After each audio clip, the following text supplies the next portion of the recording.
کر آ گئے، کافی کی شاعری آپ کی میں نے تم کو اندر آنے کا کہا، تم تو میرے دل کے اندر آ گئے۔ شاعر ماں کے پیٹ سے شاعر ہوتا ہے، پہلے دن سے شاعر ہوتا ہے، لیکن پھر کوئی ایک لمحہ، کوئی ایک وقت، کوئی ایک چنگاری، کوئی ایک بات اس شاعر کو شاعر بنا دیتی ہے، اور قدرت اس کو زندگی کے کسی مرحلے میں یہ ریئلائز کرواتی ہے کہ آپ شاعر ہو، اور وہ تب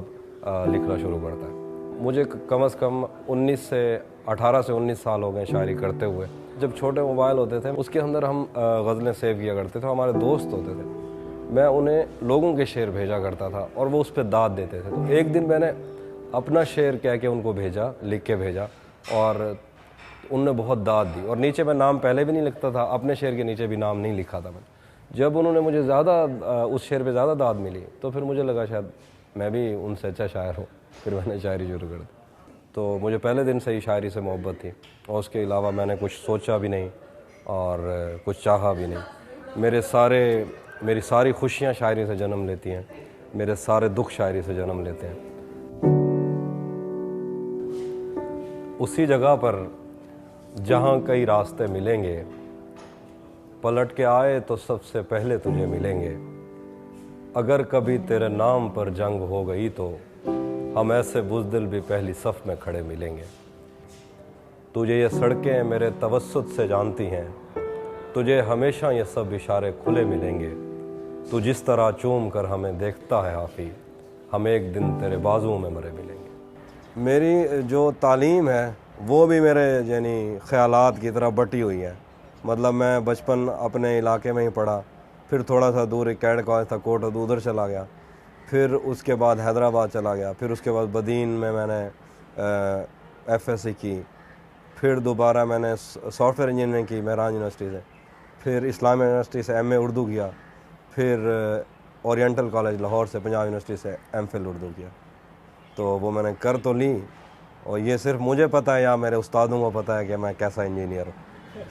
انڈیا کے اندر تو ایسا ہو سکتا ہے کہ آپ ایک کامیاب شاعر ہو گئے تو آپ کو مشاعروں سے اتنے پیسے ملنا شروع ہو جائیں گے کہ آپ کا گھر چل سکتا ہے، لیکن پاکستان میں ایسی کوئی سچویشن نہیں تھی، اور یہاں کے لوگوں کو یہ باور کروانے میں بھی عرصہ لگ گیا کہ شاعروں کو کچھ دینا بھی ہوتا، ورنہ وہ صرف دعائیں دے کے رخصت کر دیتے ہیں۔ میں نے جو 60-70 مشاعرے فری پڑھے نا، تو یہ ساری محنت اس لیے تھی کہ میرے بعد کے آنے والا کوئی ایک شاعر پہلے مشاعرے میں کچھ نہ صحیح تو اس کو 5000 تو دے ہی دیتے ہیں۔ ان کو یہ تو پتہ لگ گیا کہ شاعروں کو کچھ دینا ہوتا ہے۔ اور شادی میری ابھی تک نہیں ہوئی، اور بہت سارے دوست کہتے ہیں کہ کر لو، لیکن کچھ لوگ کہتے ہیں کہ نہ کرو، تو جو کہتے ہیں نہ کرو ان کی تعداد زیادہ ہے، اس لیے ابھی نہیں کر رہا۔ بیوی اگر اچھی مل جائے تو شاعری خراب ہو جاتی۔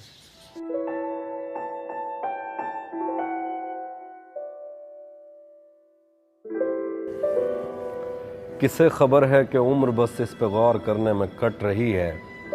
کہ یہ اداسی ہمارے جسموں سے کس خوشی میں لپٹ رہی ہے۔ آپ ہسٹری اٹھا کے دیکھیں، جتنے بھی شاعر رہے ان کے خواتین کے معاملات رہے ہیں، اور معشوقائیں بھی رہی ہیں ان کی۔ عجیب دکھ ہے ہم اس کے ہو کر بھی اس کو چھونے سے ڈر رہے ہیں، عجیب دکھ ہے ہمارے حصے کی آگ اوروں میں بٹ رہی ہے۔ خواتین کو اصل میں یہ لگتا ہے کہ شاعر ان کی تنہائیوں کا محور ہے، تو میں اکثر جب بھی یہ کہتا ہوں کہ شاعر دوسرے آرٹسٹ سے یا دوسرے جو بھی ہوتے ہیں فن ان سے مختلف یا اس سے بڑا اس لیے بھی ہوتا ہے کیونکہ اس کے پاس لفظ کی طاقت ہوتی ہے۔ میں اس کو ہر روز بس یہی ایک جھوٹ سننے کو فون کرتا، سنو یہاں کوئی مسئلہ ہے، تمہاری آواز کٹ رہی ہے۔ ایک شاعر تھے، ان سے کسی نے پوچھا تھا کہ کیا آپ نے ساری نظمیں ایک لڑکی کے لیے لکھی ہیں؟ تو اس نے کہا تھا کہ اگر میں ایک لڑکی کے لیے لکھتا تو میں ایک نظم لکھتا۔ تو دل ٹوٹتے رہتے ہیں، اور یہی لوگ ہی آپ کو اپنی منزل تک لے جاتے ہیں۔ تو میں تو فنکاروں سے کہتا ہوں ان کا شکریہ ادا کیا کریں۔ تو میں ہمیشہ محبت کے بارے میں یا ان چیزوں کے بارے میں لکھتا ہوں، اس پہ بہت زیادہ تنقید بھی ہوتی ہے۔ یہ بحث بہت بڑی لمبی بحث، یعنی یہ کوئی نہر کا کنارہ نہیں ہے کہ آپ 5 منٹ میں ادھر سے چلے گئے ادھر۔ یہ آسمانوں کے نیچے بہت بڑی زمین پہ پھیلا ہوا ایک وسیع اور عمیق اور پرخطر سمندر ہے، جس کو سمجھنے کے لیے آپ کو اس کے اندر اترنا پڑتا ہے۔ لیکن اس کے لیے آپ کو دل کھلا رکھنا پڑتا ہے، ان تجربات کو ایکسپیرینس کرنے کے لیے، اس سب میں ڈوبنے کے لیے۔ میں ہمیشہ یہ کہتا ہوں کہ جب شاعر کی زندگی میں اس کی پسندیدہ عورت آتی ہے، وہ اس کی تاریخ محو کر دیتی ہے، وہ اس کے زمانے بھلا کے اس کو اپنے نئے زمانے میں داخل کر دیتی ہے۔ پھر سب کچھ اس کی مرضی کے مطابق ہوتا ہے، پھر اس کی قسمت کا ستارہ اس کی ہاتھوں کی انگلیوں سے نکلتا ہے اور اس کے سینوں میں غروب ہو جاتا ہے، پھر اس کی مرضی ہے، پھر وہ آپ کو کچھ دیکھنے نہیں دیتی، اور پھر اسی کے ہی جب وہ نظر انداز کرتی ہے تو پھر شاعر نظمیں جنتا ہے، جس طرح عورتیں بچے جنتی ہیں۔ کہ ہم مچھیروں سے پوچھو سمندر نہیں ہے یہ عفریت ہے، ہم مچھیروں سے پوچھو سمندر نہیں ہے یہ عفریت ہے، تم نے کیا سوچ کر ساحلوں سے بندھی کشتیاں کھول دیں، اس نے یادوں کے پربت سے لٹکے ہوں کو سہارا دیا، اس کی آواز پر کوہ پیماؤں نے رسیاں کھول دی۔ اگر سقراط نے جو کہا وہ لوگوں تک ہی نہ پہنچتا تو اس نے کچھ نہیں کہا تھا، تو ہمیں لکھ کے لوگوں تک پہنچانا بھی ہوتا ہے۔ اب سوشل میڈیا کے ذریعے آسانی ہوگی، ورنہ صرف لٹریری میگزین چھپتے تھے، ان میں آپ نے اپنی کوئی تخلیق بھیجی اور وہ چھاپ دیتے تھے اور وہ بھی کچھ لوگ پڑھنے والے تھے۔ تو میری زیادہ تر جو لوگ مجھے دیکھتے ہیں یا جسے آپ فالوئنگ کہہ لیں، وہ انڈیا سے ہی ہے۔ وہاں کے لوگ مجھے کئی دفعہ زیادہ پیار کرتے ہیں اور زیادہ سننے والے ہیں۔ یہ صرف میں نہیں کہتا، میرے اپنے دوست اور میرے اپنے جاننے والے بھی یہی کہتے ہیں کہ اگر آپ ایک ویڈیو اٹھائیں، اس پہ اوپر کمنٹس دیکھیں تو وہ زیادہ تر جو کمنٹس ہوں گے وہ انڈیا سے ہی ہوں گے۔ شاید ان کو پریز کرنا آتا ہے، شاید ان کو تعریف کرنا اور سراہنا آتا ہے، بجائے اس کے کہ ہم یہ کہیں کہ اچھا یہ تو ہم بھی کر سکتے تھے۔ جیسے میں نیپال گیا تھا تو نیپال میں ایسے بہت سارے لوگ تھے جو رابطہ کر کے وہاں پہنچے اور وہاں مجھے ملے، تو کیونکہ ہمارے پاس ان سے ملاقات کی تو ایک ہی صورت ہے، یا نیپال میں یا کسی اور ملک میں۔ جب بھی میں کہیں جاتا تو مجھے سب سے زیادہ انڈیا کے لوگ کہتے ہیں کہ آپ یہاں کب آئیں گے، تو ابھی تک میں نہیں جا سکا انڈیا۔ اگر میں جاؤں گا تو میری کوشش یہی رہے گی کہ میں سارے شہروں میں جاؤں، وہ شہر جو ہم نے صرف فلموں میں دیکھے اور وہ شہر جو ہم نے صرف کتابوں میں پڑھے، تو میں وہاں جانا چاہوں گا، خصوصی پنجاب میں، دلی میں، لکھنؤ میں، ہر جگہ ہی، بہار میں، بہت سارے، مطلب بندہ تھک جائے گا گنتے گنتے کہ مجھے وہاں کے سارے شہر ناموں کی وجہ سے بھی پسند ہیں۔ مجھے خود ہندی جو کہ ذرا زیادہ پسند ہے، تو اس وجہ سے مجھے وہ نام بھی اچھے لگتے ہیں۔ ان کی ہندی زبان کی جو صوت ہے وہ مجھے زیادہ پسند آتی ہے، تو وہ مجھے کئی دفعہ ان کے لیے ایک عام سی جگہ ہے مہاراشٹر، مجھے یہ بولنے میں مزہ آتا ہے، سننے میں مزہ آتا ہے۔ پر محبت کو اس سب سے کوئی علاقہ نہیں، ایک دکھ تو بہرحال ہم اپنے سینوں میں لے کر مریں گے، کہ ہم نے محبت کے دعوے کیے تیرے ماتھے پہ سندور ٹانکا نہیں۔ اس سے کیا فرق پڑتا ہے ہم دور ہیں تجھ سے یا پاس ہیں، ہم کوئی آدمی تو نہیں، ہم تو احساس ہیں، جو رہے تو ہمیشہ رہیں گے، اور گئے تو کبھی مڑ کے واپس نہیں آئیں گے، اور گئے تو کبھی مڑ کے واپس نہیں آئیں گے۔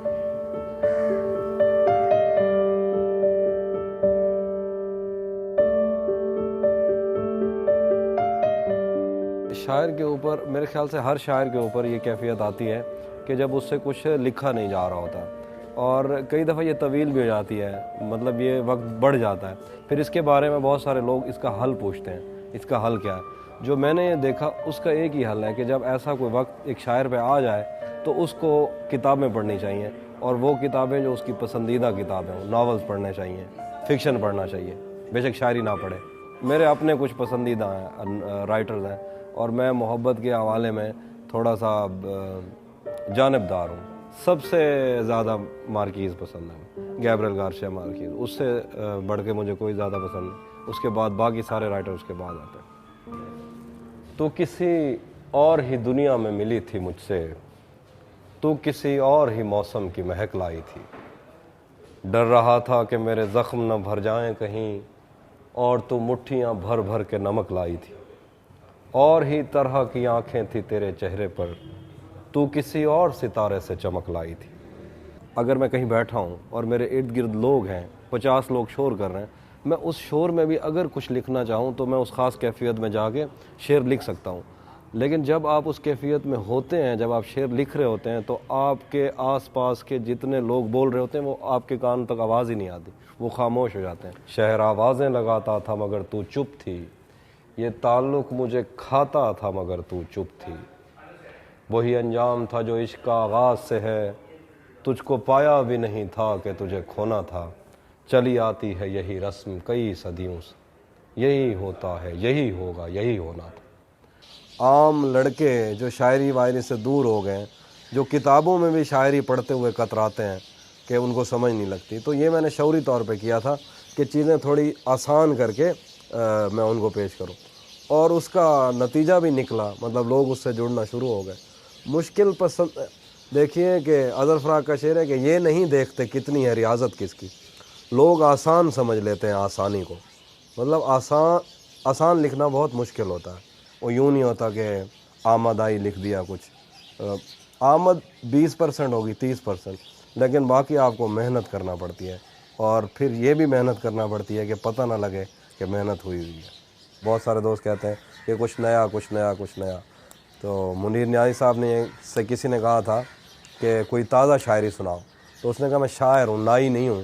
روز میں نئے چاول پکا کے آپ لوگوں کو ٹرائی کرواؤں کہ آج میں نے کیسے بنایا۔ میرا جو یوٹیوب چینل ہے اس کے اوپر میں 6 لاکھ سے زیادہ سبسکرائبر ہیں، لیکن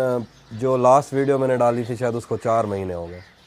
اور ٹک ٹاک پہ میری ویڈیو ذرا چلتی رہتے ہیں، ٹک ٹاک پہ میرا اپنا اکاؤنٹ بھی نہیں ہے، اور اس طرح سے میں بہت ایکٹیو نہیں ہوں۔ میں ہمیشہ یہ کہتا ہوں کہ جو آپ کو پڑھتے ہیں وہ آپ کے حصے کے پاگل ہوتے ہیں، تو میرے حصے کے جتنے بھی پاگل ہیں میری طرف سے ان کے لیے بہت سارا پیار ہے۔ میں وہ سبزہ تھا جسے رون دیا جاتا ہے،